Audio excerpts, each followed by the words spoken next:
If you are struggling with low back pain, you need to do these 3 hip exercises to reduce your pain.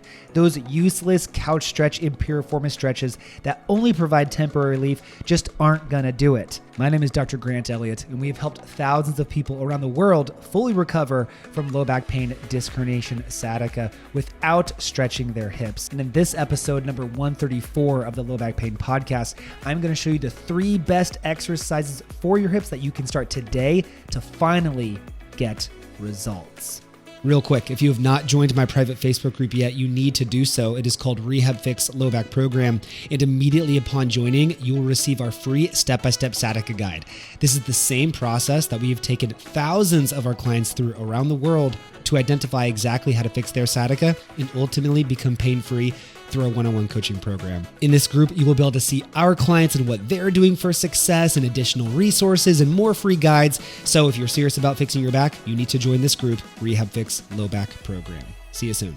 So let's get into these 3 exercises. First off, the reason why you're going to want to stop doing that couch stretch and those silly piriformis stretches is because 1, you've been doing them for too long, they've only provided temporary relief, and they don't change your function. It doesn't change your mobility long-term. It doesn't change your strength. It doesn't change your control of that region. They do not provide long-term results. And the 3 exercises that we're going to go over right now do. So listen up. I'm going to get right into it. We want to look at our hip with the most common symptoms associated with low back pain. These regions are usually the glute, the piriformis region, right?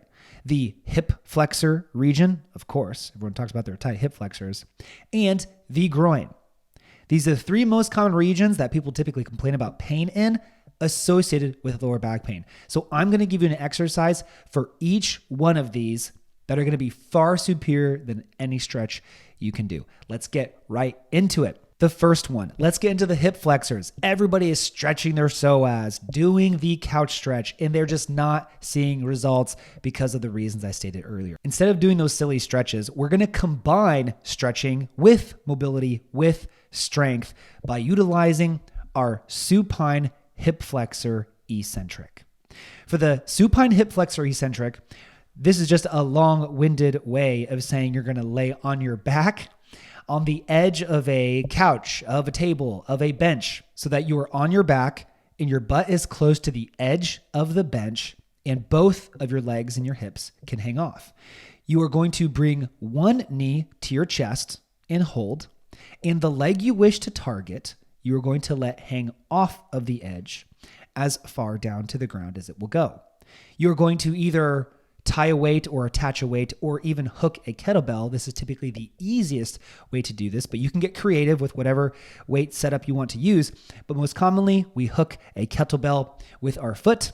By slowly raising the weight up and then back down, you are maintaining constant tension on that hip flexor that is most likely very weak because you stretch it all the time and you don't strengthen it, right?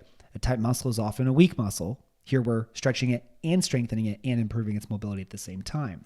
So as you raise that leg up, you want to focus on having a good contraction in the front of the hip, and then focus on contracting that muscle as you slowly lower it back down to the ground as far as it can go without contracting your glute.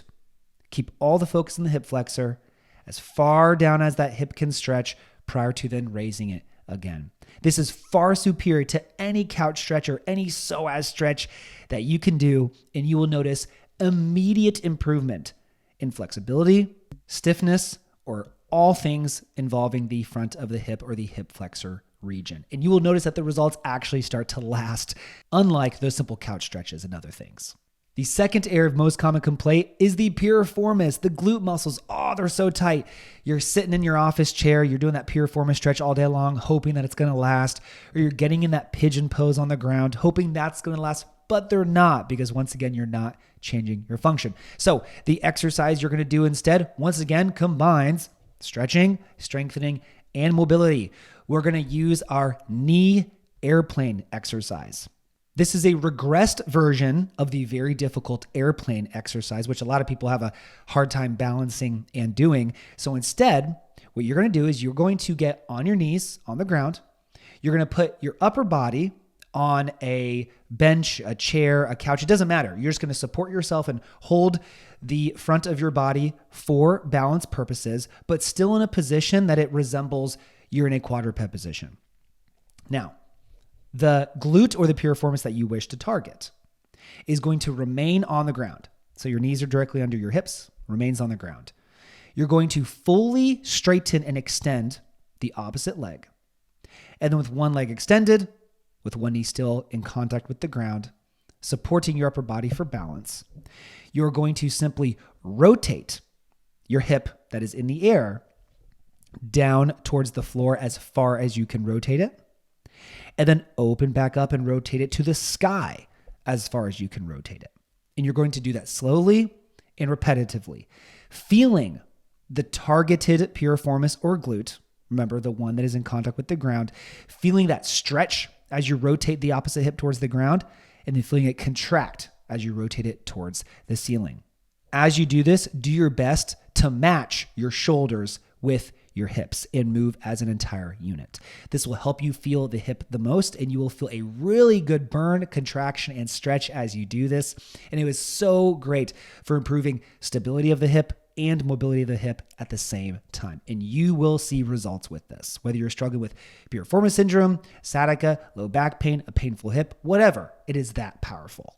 Quick interruption. If you're listening to this podcast and you're resonating with the things that I'm saying, and you're finally ready to be pain-free, and you don't have a plan, and you're not sure how to get there, and you're just looking for that guidance, then visit the link in the description or the show notes below.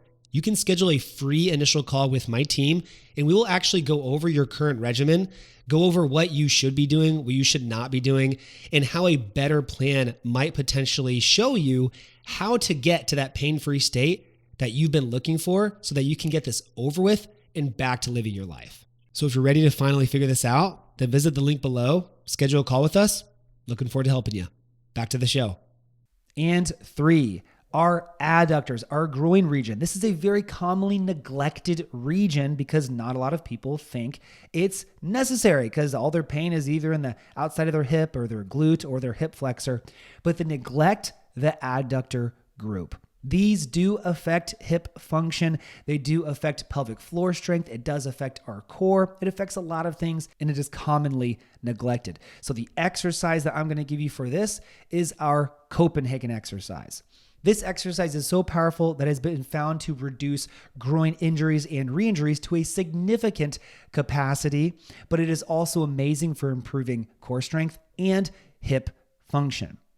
What you're going to do for the Copenhagen is you're going to essentially get in a side plank position, and whichever hip or groin you wish to target, that is going to be the top leg. What you're going to do is get a chair or a table.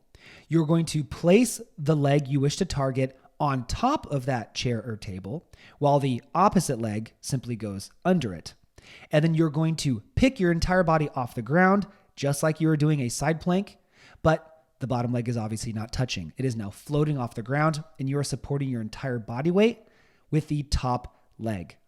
This is greatly working the core, the bottom QL, the one that is closest to the ground, and the adductor on the top leg. This is a difficult exercise for some people. This could be an easy exercise for others, depending on where you're at in your fitness in this particular region. We are going to hold this exercise for time. This is an isometric exercise.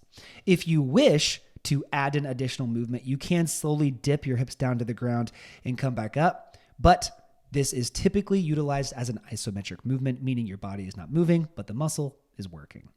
Now, if this exercise is too advanced for where you're at, we can regress this exercise to make it work for you by simply shortening the point of contact. So instead of your foot or your ankle being the primary support for your entire body, we're going to scooch on down so that your knee and your ankle can be on the bench or the table. This is going to shorten the lever arm of your leg so that your point of contact is just from your knee to your hip, and it will not be as difficult. If this is still difficult for you to get into, though, another way that we can still perform an eccentric movement on the adductors is our hip fallout exercise. Pretty much anybody can do this exercise. You simply lay on your back. You put both legs up in the air. Your knee angle is at around a 45-degree angle. Keeping the low back flat on the floor, you're going to slowly let the targeted leg fall outwards as far as you can allow without contracting the glute, keeping the entire emphasis on the adductor and the groin.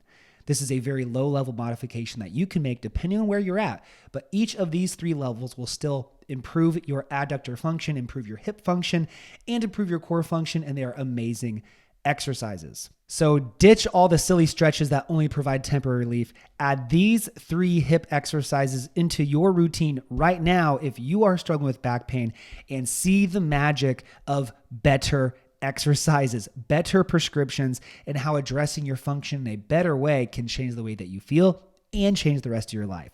This is the reason why people want to work with us, is because they're tired of getting the same old stretches on that packet from the PT clinic or from the chiro clinic, right? It's just not effective. It's a cookie cutter method. It's one size fits all, and it just doesn't work. You need better exercises. You need a better plan, and you need something that's going to be more effective for your situation. So if you feel like you've been spinning your tires, not really getting effective exercises, and you don't feel like the plan is designed for you, then reach out to us so that we can meet with you and we can show you how that plan can look like today. Once again, be sure to join my Facebook group, RehabFix Low Back Program, so you can get additional exclusive content and our free sciatica guide immediately upon joining. And you can look at the additional upcoming content that we're creating just for individuals in that page. It is a great way for you to join a community of serious, intentional individuals, and you can get to see some of our clients winning as well, so you can get a real idea of what is possible for you. If you are watching this on YouTube, please like, comment, and subscribe. If you are listening on your favorite podcast platform, please leave a 5-star rating and review so we can grow this podcast and help reach more individuals who deserve to get results, who feel like they're spinning their tires and getting frustrated in doing so.